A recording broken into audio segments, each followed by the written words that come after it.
ප්‍රේමවන්තයනි, යේසුස් ක්‍රිස්තුස් වහන්සේගේ නාමයෙන් මම ඔබට සුබ පතනවා. කොහොමද ඉන්නේ? හොඳින් ඉන්නවද? අද සතුටින් ඔබ සිටිනවද? සිත ප්‍රීතියෙන් සිටින ස්වාමින් වහන්සේ තුල උන්වහන්සේ ඔබ බලාගෙන සිටින්නේ. අද මොකද ප්‍රශ්නේ? මොකක් කර අඩුවක් තිබෙනවද? අරකට මොකද කරන්නේ? මේකට මොකද කරන්නේ? දරුවෝ වෙනුවෙන් මොකද කරන්නේ? විවාහ වෙනුවෙන් මොකද කරන්නේ? බිස්නස් වෙනුවෙන් මොනවද කරන්නේ? සේවයට මොකද කරන්නේ? මොකද්ද කාරණාවක් ඔබට බලපෑම ඇති කරනවා, ඔබව දුකට පත් කරනවා. ස්වාමීන් වහන්සේ සිටිනව නේද ඔබට? මොනා කරන්නද වුන්? බලන්න ගීතාවලි 34 දාවෙනි පදය භක්තිවන්තෙක් හරිම ලස්සනට මෙසේ කියනවා. ස්වාමින් සොයන්නන්ට කිසි යහපත් දෙයකින් හිඟයක් නොවන්නේය. ඔබ දෙවියන් වහන්සේව සොයනවද? කිසිම හිඟයක් ඇති වෙන්නේ නැහැ. කිසිම යහපත් හිඟකමක් ඇති වෙන්නේ නැහැ. ස්වාමින් වහන්සේ කියා තිබෙනවා, සිංහ පැටොන් බඩගින්න සිටියත් සිංහයා කැලේට රජෙක්. සිංහය කෑ ගහනකොට අනිත් සත්තුන් බය වෙනවා. සිංහය කියන්නේ ගාම්භීරව ඇවිදෙනවා. සිංහ පැටව මොකද කියන්නේ? මම සිංහයාගේ පැටව, මම රජතුමාගේ පැටව. සිංහ පැටව ඇවිදගෙන එනකොටත් බලන්න ගාම්භීරවත්ව තමයි ඇවිදෙන්නේ. මව සිංහයා ගිහිල්ලා දඩම් කරගෙන ඇවිල්ලා ආහාර ලබා දෙනවා. ඉතින් පැටව කියනවා, මට අම්මා ඉන්නවා, තාත්තා ඉන්නවා, මට කෑම ගැන හිඟයක් නැ, ආහාරය ලැබෙනවා.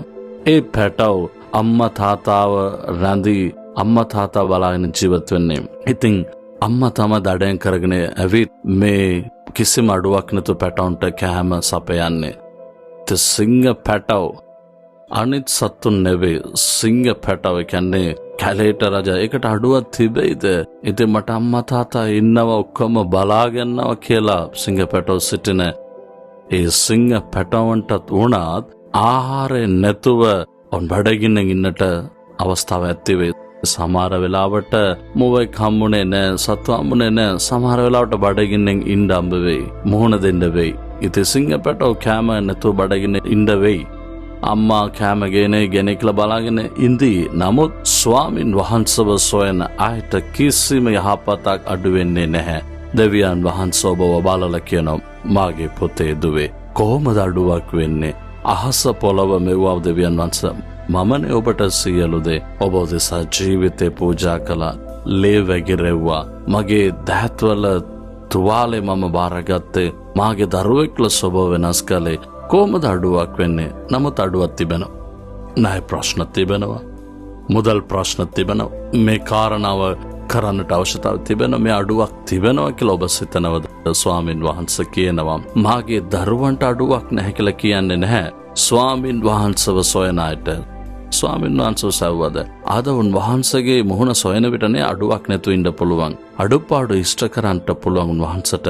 දෙවියන් වහන්සේව සොයන්න නැතුව මම දෙවියන් වහන්සේගේ දරුවෙක්, දෙවියන් වහන්සේගේ දරුවෙක් කියලා කියනවා නම් හරියන්නේ නැහැ. දෙවියන් වහන්සේ සොයන්න නැතුව කොහොමද සම්පූර්ණත්වය ලැබෙන්නේ? දෙවියන් වහන්සේ සොයන්න, උන්වහන්සේ සොයනවා කියලා කියන්නේ මොකද්ද?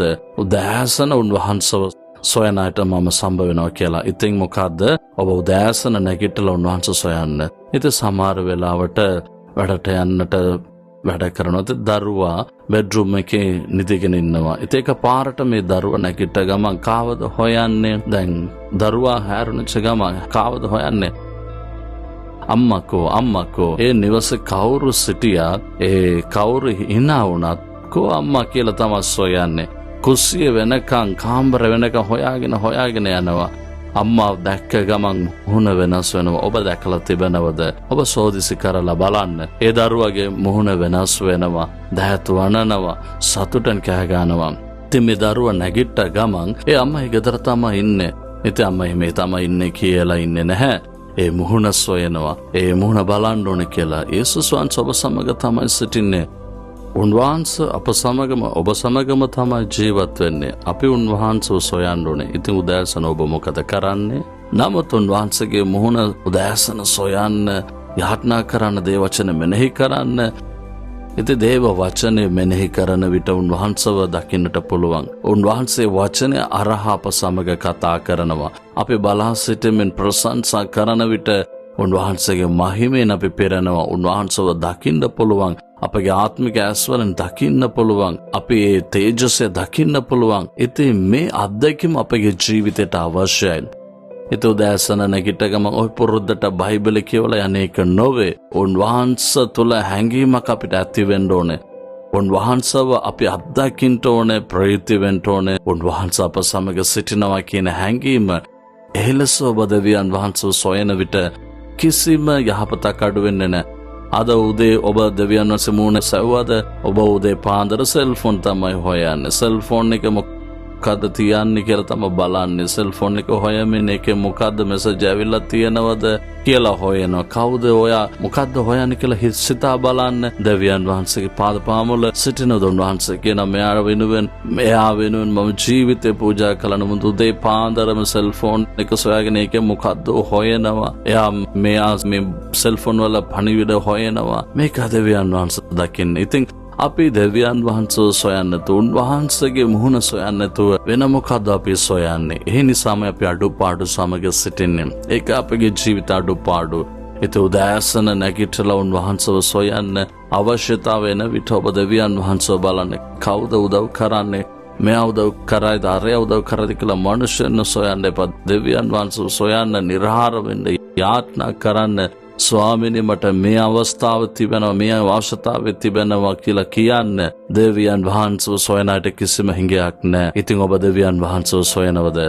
කොහොමද හොයන්නේ? කීවෙනි තැනද ඔබ දෙවියන් වහන්සේට දීලා තිබෙන්නේ? උදෑසන දන නමමින් පළමු තැන උන්වහන්සේට දෙනවද? උන්වහන්සේ දිහා බලන්නේ නැතුව සෙල්ෆෝන් දිහා බැලුවා නම් මම ඔයාට පළවෙනි තැන දෙනවා. නමුත් ඔයා දෙවෙනි තැන තමයි මට දී තිබෙන්නේ. ඔයා වෙනුවෙන් ජීවිතේ පූජා කළා. මගේ අතේ කොටාගෙන තිබෙන ඔබගෙන. ඉතින් මාව සොයන්න නැහැ. උන්වහන්සේ සොයන අපිව කල්පනා කරලා බලන්න. ස්වාමීනි මට සමා වෙන්න. ඔබ වහන්සේගේ මුහුණ සොයන්න නැතුව සිටින පාපයට සමාව දෙන්න. ඔබට පළවෙනි තැන නොදී සීටීම ගැන මට සමා වෙන්න. මෙන්න ඉදිරියට ඔබ වහන්සේ පළමුවෙන් සොයනවා. මගේ ආත්ම ඔබව සොයනවා ස්වාමිනේ. මුළු හදවතින් ඔබව සොයනවා කියලා මුළු සම්පූර්ණ දෙවියන් වහන්සේට බාර වෙලා බලන්න. ඔබගේ අඩුපාඩු ඉෂ්ට වෙනවා. අද දවසේම ඔබගේ සියලු අඩුපාඩු සම්පූර්ණ වෙනවා. යේසුස් වහන්සේ උදව්පකාර කරනවා. කිසිම යහපතක් අඩු වෙන්නේ නැහැ. සියලු අඩුපාඩු ඉෂ්ට වෙනවා. විශ්වාස කරලා බලන්න. මම සතුට ප්‍රීති නඩුවක් නැතුව සිටින්නට හේතුව මොකද්ද? මගේ පෞද්ගලික මගේ පවුලේ අවශ්‍යතාව තිබෙනවා. සේවය කරන්නට සේවයේ අවස්ථාව තිබෙනවා. 400ක් විතර සේවය කරනවා. කොච්චර අවශ්‍යතාව තිබෙනවද? නමුත් කිසි දෙයක් ගැන මට බරක් වේදනාවක් දුකක් නැහැ. මොකද දෙවියන් වහන්සේ ඔක්කොම බලා ගන්නවා. ඒකයි මම අරක ඕනේ මේක ඕනේ කියලා වේදනාවෙන් හිඳලා නැහැ. මම කඳුලෙන් හිඳලා නැහැ. මම මොකද්ද කරන්නේ? පළමු කොට දෙවියන් වහන්සේව සොයනවා. උන්වහන්සේගේ මුහුණ සොයනවා. මම ඔක්කොම උන්වහන්සේට කියනවා. උන්වහන්සේ කියනවා පුතේ බය වෙන්න එපා. සේවය කරගෙන යන්න. මම බලා ගන්නම්. ඒකයි යේසුස් වහන්සේ. ඒක උන්වහන්සේ සමග ජීවත් වීම. උන්වහන්සේ සමග ජීවත් වීමේ ඒ අත්දැකීම ඔබත් ඒ අත්දැකීමට එන්න. දැන් හදවතට අත තබලා කියන්න ස්වාමිනේ පළමු කොට ඔබ වහන්සේව සොයන්නති පාපයට සමා වෙන්න. ඔබ වහන්සේගේ මුහුණ සොයන්නතු අනිත් දේවල් වලට මම තන දුන්න සමා වෙන්න. මෙන්න ඉදිරියේදී මම ඔබ වහන්සේගේ මුහුණ සොයන්න ඕනේ. ඔබ වහන්සේගේ හඬ අසන්න ඕනේ. ඔබ වහන්සේගේ තේජසය මම අත්දකින්න ඕනේ. මගේ අඩුපාඩු ඔබ වහන්සේ ඉෂ්ට කරනවා. මට ඒක සතුටුයි. ඔබ වහන්සේගේ අභියසමා සමග තබන්න. ඔබ වහන්සේගේ කරුණාව තුළ මාව පුරවන්න. ඔබ වහන්සේ මා සමග කතා කරමින් මඟ පෙන්වන්න. යේසුස් ක්‍රිස්තුස් වහන්සේගේ ආමෙන් ආමෙන්.